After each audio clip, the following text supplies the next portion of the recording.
Welcome ပါဒါကတော့ The Survivor of the Fit Podcast Series ဖြစ်ပါတယ်ဒီနေ့ခေတ်မှာကျွန်တော်တို့လူကြီးတွေပေါ့နော်ကျွန်တော်အဖေတွေအမေတွေဖိုးတွေဖွားတွေဦးလေးတွေအတော်တွေ digital internet ကြီးပေါ်ရောက်နေပြီ social media တွေသုံးနေကြပြီအခုဆိုရင်တော့သူတို့တွေonline ဖြစ်နေပြီမိတွေစိမ့်နေမှာပေါ့နော်ဒါပေမဲ့သူတို့ ready ဖြစ်ကြပြီလားဒီ digital ကဘာကြီးမှာသူတို့ဘာတွေကြုံတွေ့ရမလဲသူတို့ဘာတွေတည်ထားတင်လဲပြီးတော့ the fit ထဲမှာ survive ဖြစ်ဖို့အတွက်ကျွန်တော်တို့လူငယ်တွေကသူတို့တွေကိုဘယ်လိုကူညီနိုင်မလဲဆိုတာတွေကိုဒီနေ့ဆွေးနွေးပေးသွားမှာပါဒီနေ့ episode ကတော့ episode 6 a guide for the digital elders ဖြစ်ပါတယ်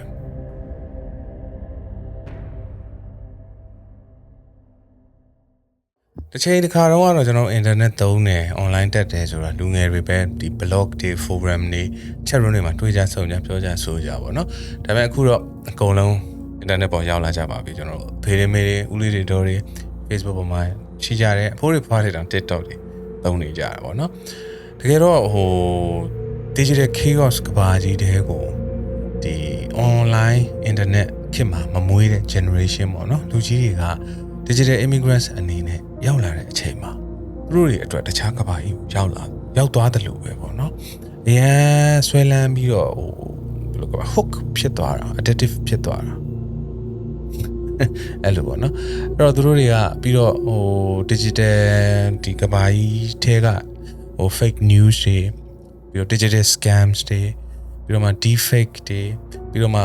engagement bait တွေ click bait တွေကိုမသိဘဲနဲ့ internet ကြီးကိုသုံးနေကြတာနော်အဲ့ဒါကြောင့်ပဲခုနပြောခဲ့တဲ့ဒီသတင်းအမှားတွေ scams တွေပြီးတော့မှemotion ကို target ထားတဲ့ content တွေရဲ့ဓာတ်ကောင်တွေဖြစ်လာကြတယ်ခင်မီရဲ့ပညာတတ်ပါတယ်ဆိုတော့ American လိုနိုင်ငံမှာတော့2023ခုနှစ်တုန်းက2023တစ်နှစ်ထဲမှာတင်နဲ့အသက်60ကျော်လူတွေစီကနေလူကြီးတွေစီကနေဒေါ်လာ 3.4 billion စလိန်ခံလို့ဒေါ်လာတန်ပေါင်း3400ကျော်နော်လူကြီးတွေစီကအမေရိကန်လိုနိုင်ငံမှာလိန်သွားတာပေါ့နော်အဲ့တော့ကျွန်တော်မြန်မာပြည်မှာဆိုလဲတွေ့ကြမှာပေါ့ကျွန်တော်တို့တွေဒီ post ကို share ရင်ပတ်စံတွေဝင်မှန်ကန်ကောင်းမယ်ဆိုတာတွေကို share နေတဲ့လူကြီးတွေပြီးတော့ breaking news ဆိုပြီးတော့အဲ့လိုခေါင်းစဉ်ကြီးတက်ထားတဲ့ဘယ်နေရာမှာဘာဖြစ်သွားပြီဘယ်သူကတော့ဘာဖြစ်သွားပြီစားတဲ့ဟာတွေကို share နေတဲ့အလူကြီးတွေကျွန်တော်တွေ့ကြမှာပါဒါတော့သူတို့ကဲရတာမဟုတ်ပါဘူးကျွန်တော်တို့ကမျှဝေပေးရမှာပါသူတို့တွေကတကယ်တော့ဒီ promotion post တွေနဲ့တကယ် post asset တွေကိုမခွဲခြားတတ်ဘူးပြီးတော့ digital scam ပေါ့နော် scam ဆိုတာအလိမ်ညာဆိုပေမဲ့သူတို့အပြင်ကအလိမ်ညာတွေတော့သူတို့ကောင်းကောင်းလေးနောကြီးမဲတီကောင်းတီနိုင်ပြီမဲ့ digital scam ကြတော့သူတို့တွေက awareness ပဲမထားတာလားမရှိနိုင်ဘူးလို့ပဲထင်ကြလားတော့မသိဘူးပေါ့နော် digital scams အကြောင်းတွေသူတို့မသိကြဘူးပြီးတော့မှကျွန်တော် episode တိုင်းမှာပြောနေကြတဲ့မများချိန်လို့ post ပေါ့နော်ကျွန်တော်တို့စီကနေ attention ကိုရဖို့အတွက်ငစားလေးတစ်ခုပေါ့နော်တစ်ခု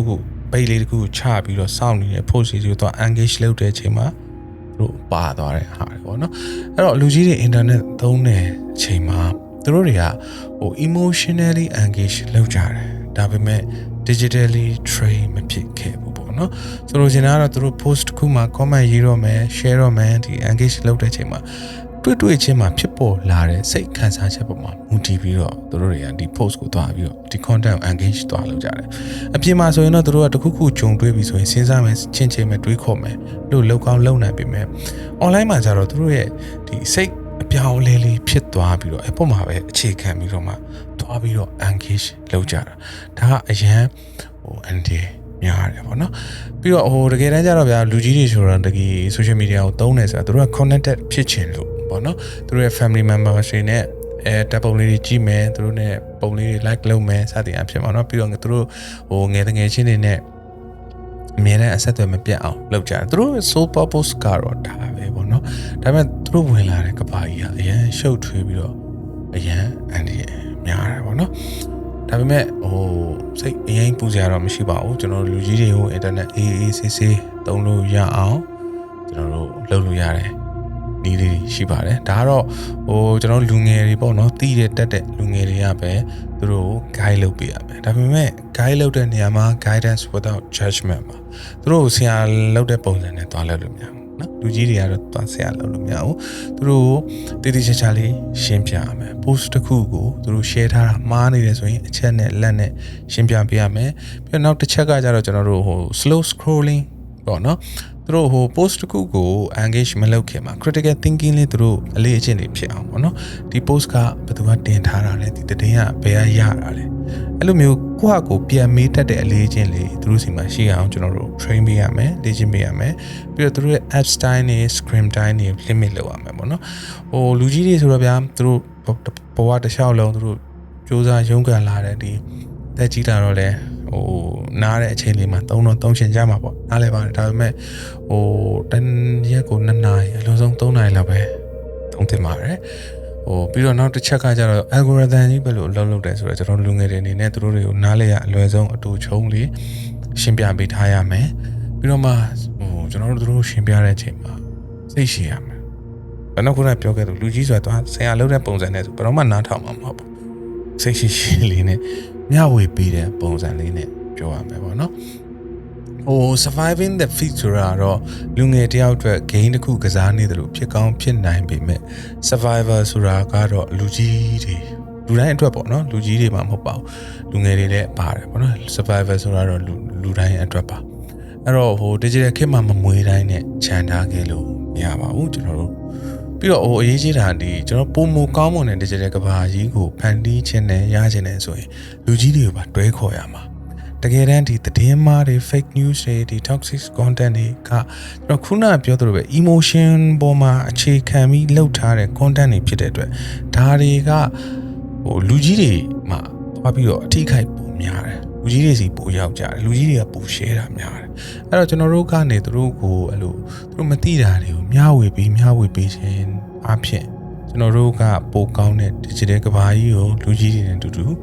သွားရမှာဖြစ်ပါတယ်ပြီးတော့ဒီဗီဒီယိုကိုလည်းပေါ့နော်ဟိုကျွန်တော်ဗီဒီယိုတွေဆိုရင်ဟိုကြည့်တဲ့လူတွေကလူလက်ပိုင်းတွေလူငယ်ပိုင်းတွေများတယ်အဲ့တော့ကျွန်တော်ဒီဗီဒီယိုကိုကိုယ့်ရဲ့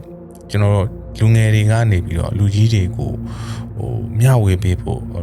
တင်ကြားတာတော့မပြောချင်ပါဘူးเนาะမျှဝေပေးဖို့တိုက်တွန်းတဲ့အနေနဲ့တင်ဆက်ထားတာပါကျွန်တော်လူကြီးတွေကိုတိုက်ရိုက်မပြောပါဘူးပေါ့เนาะအဲ့တော့ပြီးတဲ့လူငယ်တွေကိုလူကြီးတွေကိုမျှဝေပါတဆင့်ချင်းပေါ့เนาะခုနပြောတဲ့အချက်လေးတွေကိုလုပ်ပေးရင်းနဲ့ကျွန်တော်တို့ပုံမကောင်းမှုနဲ့ digital ကဘာကြီးကိုသွားလို့ရပါတယ်ကျွန်တော်တို့မင်းအောင်ဆိုပါ digital chaos ကဘာကြီးမှာ